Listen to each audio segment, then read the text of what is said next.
Hello friends, कैसे हैं आप लोग। अब ऑफिशियल आंसर की आ चुकी है। लगता है आप लोगों ने सबने चेक तो कर ही लिया होगा, और जिसने नहीं किया है वो चेक भी कर ले कि उसका स्कोर कितना बैठ रहा है।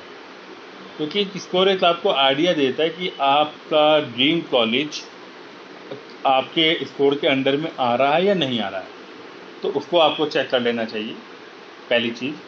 दूसरी चीज़ ये है कि अब उससे आपको ये भी आइडिया लग जाना चाहिए कि उस कॉलेज के लिए आपको कहाँ की काउंसलिंग करनी है, और उस कॉलेज की कौन से स्टेट में आपका ड्रीम कॉलेज आता है, और उस ड्रीम कॉलेज के लिए उस स्टेट की काउंसलिंग को कैसे करना है, वो सब चीज़ भी आपको धीरे धीरे सीख लेनी चाहिए अगर आप खुद काउंसलिंग करना चाहते हैं। और आपको ये लगता है कि आपके बिहाफ पे आपको एक काउंसलर की ज़रूरत है, तो आप हमसे भी कांटेक्ट कर सकते हैं उस चीज़ के लिए। हम स्टूडेंट को पूरी काउंसलिंग सर्विस भी प्रोवाइड करते हैं। आज हम बात करने जा रहे हैं स्टेट की कट ऑफ की, और जिस स्टेट की हम बात करने जा रहे हैं वो स्टेट का नाम है यूपी। पर यूपी के स्टेट कट ऑफ से पहले हम सबसे पहले बात करेंगे एनटीए के उस नोटिस के बारे में जो कल आंसर की के बाद एनटीए ने पब्लिश किया था। फ्रेंड्स, आपको भी हो सकता है कई बार कॉल आ रही हो और एसएमएस भी आ रहे हों कि हम आपका ओएमआर शीट को चेंज करा सकते हैं, आपको सिर्फ इतने रुपए देने हैं। ये हम एनटीए ऑफिशियल्स की तरफ से बात कर रहे हैं। तो एनटीए कभी भी इस तरह की कॉल खुद नहीं करता है, ना ही उसका कोई रिप्रेजेंटेटिव होता है जो ऐसी कॉल करता है। ये सब वो लोग हैं जो आपको लालच देकर आपसे पैसा लेना चाहते हैं। अब लालच होता क्यों है? लालच सबसे बड़ी बात यह है, पता चला अजी आपने पेपर दिया और पेपर में 720 का तो कोई करके ही नहीं आता, कोई भी परफेक्ट नहीं है। समटाइम्स वो 701 जैसे लास्ट ईयर चला गया, हो सकता है इस बार किसी से 705 आ जाए, 710 आ जाए, पर 720 किसी का नहीं आता। बट लालच उस बच्चे को आती है और उस पेरेंट्स को आती है जिन्हें लगता है यार मेरे बच्चे का पेपर इतना अच्छा नहीं गया, मुझे उम्मीद तो थी गवर्नमेंट कॉलेज मिलने की, बट गवर्नमेंट नहीं मिल रहा है, मेरे नंबर गवर्नमेंट से काफ़ी कम आ गए। और कई बार वो बच्चे भी ऐसे होते हैं जिन्हें लगता है मैं क्वालिफाइड ही नहीं करूँगा। अब उनके सामने जब ऐसा कोई ऑप्शन आता है तो उन्हें लगता है यार मुझे ये ऑप्शन ले लेना चाहिए। यार ठीक है यार, 5 लाख में, 7 लाख में या 10 लाख में ये कोई बुरी चीज़ नहीं है। अगर आपको कोई कह दे सर मैं आपको 5 से 10 लाख में एक गवर्नमेंट कॉलेज दिला दूंगा, तो एक लालच हर बच्चे के मन में आ भी जाता है, और वो स्वाभाविक भी है। बट आपको मैं क्लियर कर दूं, ऐसा कभी कुछ नहीं होता है। ये जो पैसा लेते हैं ये लोग आपके सिर्फ भावनाओं के साथ खेलते हैं, और आपकी मजबूरी का फ़ायदा उठा के आपको चीट ही करते हैं। कभी भी ओएमआर शीट नहीं बदली जाती, किसी भी केस में नहीं बदली जाती। हो सकता है कि इस चीज़ के लिए आपको 1 लाख बोले, हो सकता है कोई 10 लाख बोले, बट जो भी बोल रहा है वो आपसे सिर्फ 420 ही करने के बिहाफ पे बोल रहा है। साइबर क्राइम ही है ये, अदरवाइज ऐसा कभी कुछ नहीं होता है। और इसी तरह के कई सारे चीटिंग के प्रोसेस होते हैं, और हर साल हमसे बच्चे टच में भी आते हैं कि सर मुझे इस तरह का मैसेज आया है, इस तरह की कॉल आ रही है। तो इन सब के बारे में भी हम नेक्स्ट वीडियो में बात करेंगे फिर कभी, कि कैसे कैसे चीटिंग के प्रोसेस होते हैं और आपको इससे कैसे बचना चाहिए। चलिए, तो आज हम बात करते हैं अपने यूपी स्टेट के 85% कट ऑफ के बारे में गवर्नमेंट कॉलेजेस के लिए, कि इस बार कट ऑफ क्या हो सकता है। और उस चीज़ को जानने के लिए सबसे अच्छी बात होती है हम पास्ट को स्टडी करें। प्रेजेंट के लिए हमेशा पास्ट को स्टडी करना बेहतर होता है। तो हम बात करने जा रहे हैं 2019 के यूपी के गवर्नमेंट कॉलेज के 85% कोटा कट ऑफ के बारे में, जिसमें हमारे पास सबसे पहला जो डिमांडेड और सब काफ़ी लोगों का ड्रीम कॉलेज जो होता है वो है king George medical university Lucknow, जिसे नॉर्मली केजीएमसी के नाम से भी लोग जानते हैं। इसकी जो लास्ट ईयर जनरल के लिए कट ऑफ गई थी वो गई थी 637, और रैंक जो थी 637 पे लास्ट रैंक बच्चे की थी 1912, जो एज ए डिज़ायर्ड डाटा हम लोगों को कलेक्ट हुआ है और जो चीज़ हमें मिली है। तो हम वही डाटा को यहाँ पर डिक्लेयर करते हैं कि जो हम लोगों ने स्टडी करके निकाला है। हम किसी पर्टिकुलर बच्चे से टचअप करके नहीं लेते हैं, एक स्टडी करके डाटा को एनालिसिस करते हैं। तो जो किंग जॉर्ज मेडिकल यूनिवर्सिटी की लास्ट रैंक रही थी जनरल के लिए, वो गई थी 1912, स्कोर था 637। वहीं ओबीसी की जो रैंक थी वो थी 629 और रैंक थी 2839। एससी वालों को मिला था 528 पे और रैंक थी 34051 और एसटी वाले को मिला था 362 पे और रैंक थी 170862। यानी आप देखो एससी एसटी में भी कितना बड़ा डिफरेंस आ जाता है। वहीं उसके बाद जो कॉलेज आता है बच्चों के लिए वो आता है कानपुर, जो 1955 का इस्टेब्लिश कॉलेज है। और इसकी क्योंकि जनरल रैंक हम लोग को नहीं मिल पाई है, बट एक आइडिया जो हम मैं आपको बता रहा हूँ स्कोर का, वो अराउंड 620 प्लस में ये गया होगा कानपुर मेडिकल कॉलेज, क्योंकि केजीएमसी के बाद सबसे पहली चॉइस जो आती है वो कानपुर, आगरा और मेरठ में ही आती है। तो यहाँ का स्कोर एस्टिमेट 620 के अराउंड गया होगा जनरल के लिए। ओबीसी का जो गया था वो 607 गया था और रैंक थी 6262 और एससी के लिए गया था 479, रैंक थी 62302।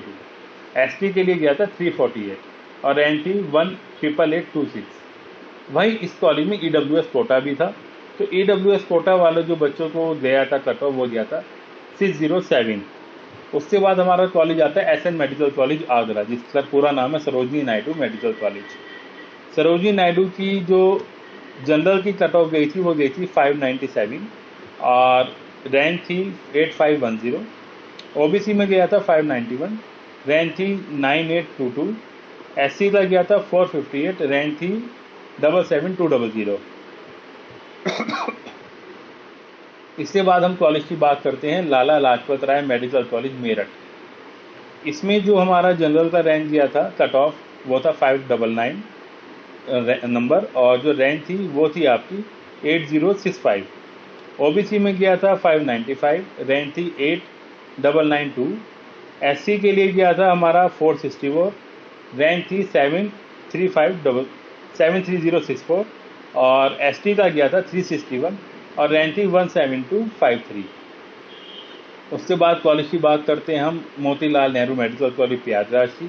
प्रयागराज में जो कट ऑफ गया था जनरल का वो गया था 605 605, ओबीसी का 601, एससी का 463 और एसटी का 329 और ईडब्ल्यूएस का गया था 597।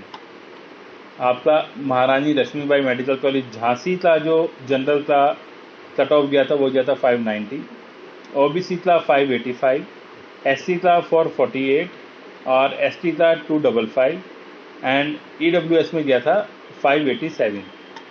बाबा राघवदास मेडिकल कॉलेज गोरखपुर, उसका जो कट ऑफ गया था वो गया था 594 जनरल में, ओबीसी में गया था 590, एससी में गया था 450, एसटी में गया था 336 और ईडब्ल्यूएस में गया था 591। हमारा सैफी मेडिकल कॉलेज का जो गया था रैंक जनरल के लिए वो गई थी 10,900 और ओबीसी में गया था 11,792 रैंक गई थी, स्कोर था 585। एससी में जो नंबर थे वो थे हमारे 448, एसटी में 312 और ईडब्ल्यूएस में 612। आपका गवर्नमेंट मेडिकल कॉलेज बदायूं का जो जनरल का कट ऑफ गया था वो 580, ओबीसी में 574, एससी में 419, एसटी में 244, ईडब्ल्यूएस में 577। Government institute of medical science greater Noida का जो जनरल का कट ऑफ गया था वो 8128 गया था, ओबीसी का गया था 10,564, स्कोर था 589। आपका एससी में गया था 455, एसटी गया था 296 और ईडब्ल्यूएस गया था 588। आपका गवर्नमेंट मेडिकल कॉलेज अयोध्या में जो गया था कट ऑफ 581, आपका ओबीसी में गया था 578, एससी में गया था 418 और एसटी में गया था 240, ईडब्ल्यूएस में गया था 579। आप गवर्नमेंट मेडिकल कॉलेज बस्ती का जो जनरल का कट ऑफ था 576, आपका ओबीसी का 573, एससी में 416, एसटी में 228 और ईडब्ल्यूएस में 575।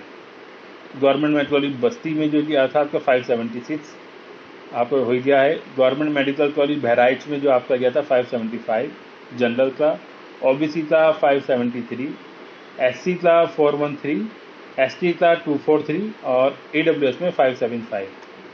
गवर्नमेंट मेडिकल कॉलेज शाहजहाँपुर में जो आपकी रैंक गई थी जनरल की वो गई थी 1485, स्कोर अराउंड आपका ये था 578, और ओबीसी में गई थी 574, एससी में 418, एसटी में 256 और ईडब्ल्यूएस में 575।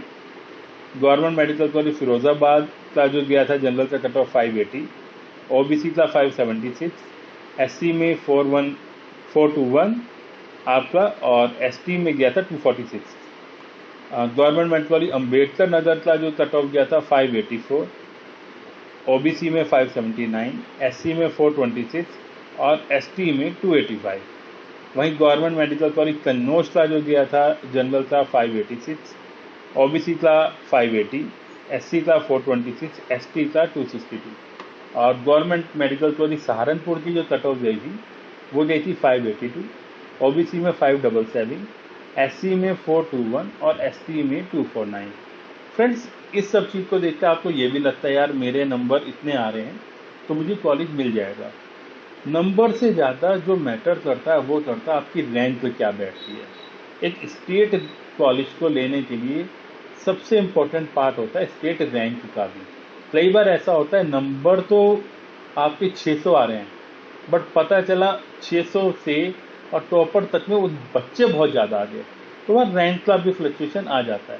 इसलिए आज हमने कुछ स्कोर के साथ रैंक को भी स्टडी किया और रैंक भी आपको बताई कि इतने नंबर पे इस रैंक तक पे कॉलेज मिला। तो एक एज्यूम कर सकते हैं अगर हम केजीएमसी को लेना चाहें तो हमारी जो जनरल रैंक है सेफ साइड को देखें तो 1800 के अंडर में होनी चाहिए, और जितनी कम हो उतनी बेटर रहेगी। और मैक्सिमम रैंक जो यूपी में लास्ट ईयर जनरल कैंडिडेट की गई वो अराउंड गई हमारी 14,000। तो 14,000 तक वाले बच्चों को last year government college UP में मिला है। तो वो सारी चीज़ आपको देखनी पड़ेगी कि इस नंबर पर मेरी क्या रैंक आती है, और आपको लगता है कि आपको टफ हो रहा है और आप स्कोर आपका एक एक्सपेक्टेड स्कोर जो भी आप लोगों ने करा है उसमें कॉलेज मिलने के चांसेस कम है, ये कौन सा कॉलेज लेना चाहिए, और गवर्नमेंट नहीं मिल रहा है तो प्राइवेट में कौन सा लें, और उस कॉलेज को लेने के लिए हमारा क्या बजट होगा, और क्या हम सिर्फ अपने स्टेट के कॉलेज को ले सकते हैं दूसरे स्टेट के कॉलेज में भी जा सकते हैं। तो इस टाइप के कोई भी आपके डाउट्स हों और आपको लगता है कि नहीं मुझे एक एक्सपर्ट की ज़रूरत है तो आप हमारे हेल्पलाइन नंबर पर कांटेक्ट कर सकते हैं। हम अपने सारे बच्चों को पूरा A to Z सारी सर्विसेज देते हैं, और जिस बच्चे को जो सर्विसेज चाहिए हम उसी हिसाब से वो सर्विसेज देते हैं। हम ये नहीं है कि हमारा कि नहीं आपको ये हमारी सर्विस चार्ज आप इसी के बेस पे आपको लोगे। हर स्टूडेंट के हिसाब से बहुत मिनिमम अमाउंट से हम लोग अपनी काउंसलिंग सर्विस स्टार्ट करते हैं, और किसी भी बच्चे के लिए वो ज़्यादा नहीं होता है। अगर एक प्राइवेट बच्चा कोई मान लीजिए पूरे कोर्स को लेना चाह रहा है, क्या ठीक है मेरा एक प्राइवेट कॉलेज मिल रहा है, मेरा बजट 60-70 लाख बैठ रहा है, तो उसके लिए 60-70 लाख का हम 1% से 2% के बीच में सर्विस चार्ज भी नहीं हमारा बैठता है। और वहीं एक गवर्नमेंट कॉलेज में कोई बच्चा लेना चाह रहा है तो हम 8,000 से अपनी सर्विस देना स्टार्ट कर देते हैं बच्चे को। तो ऐसे कोई भी अगर आप पे डाउट्स होते हैं कि आपको लगता है कि यार कोई कॉल आ रही है और आपको वो कम नंबर पे भी गवर्नमेंट कॉलेज दिला सकता है, तो एक बार हमसे कंसल्ट ज़रूर करिएगा। क्या वो ठीक है, क्या वो तरीका जो बता रहा है वो एक्चुअल में है भी या नहीं है, और आपका पैसा कहीं डंप तो नहीं होने वाला है। क्योंकि आपका पैसा अगर डंप हो गया तो कई बार पेरेंट्स को साल तक ड्रॉप कराना पड़ जाता है अपने बच्चे का, या कई बार पेरेंट्स के सामने ये कंडीशन आ जाती है क्या जो हमारी सेविंग थी वो सारी किसी ने 420 करके ले ली है और अब हमें MBBS को छोड़ के कुछ और ऑप्शन अपने बच्चे के लिए देखना पड़ेगा। तो फ्रेंड, इसी के साथ मैं आपसे कह रहा हूँ आप हमारे चैनल को सब्सक्राइब करिए। कोई भी ऐसी 420 कॉल आती है तो हमें कॉल करके बताएं और हमसे कंसल्ट करें। अपडेट लेने के लिए हमारे टेलीग्राम चैनल को फॉलो करें, यूट्यूब चैनल को सब्सक्राइब कर लें, इंस्टाग्राम पे फॉलो कर लें, और प्रीमियम सर्विसेज लेने के लिए आप हमारे हेल्पलाइन नंबर पे भी कांटेक्ट कर सकते हैं any time. Counselling time period पे नंबर काफ़ी लेट तक भी अवेलेबल रहता है। Thank you friends, have a nice day.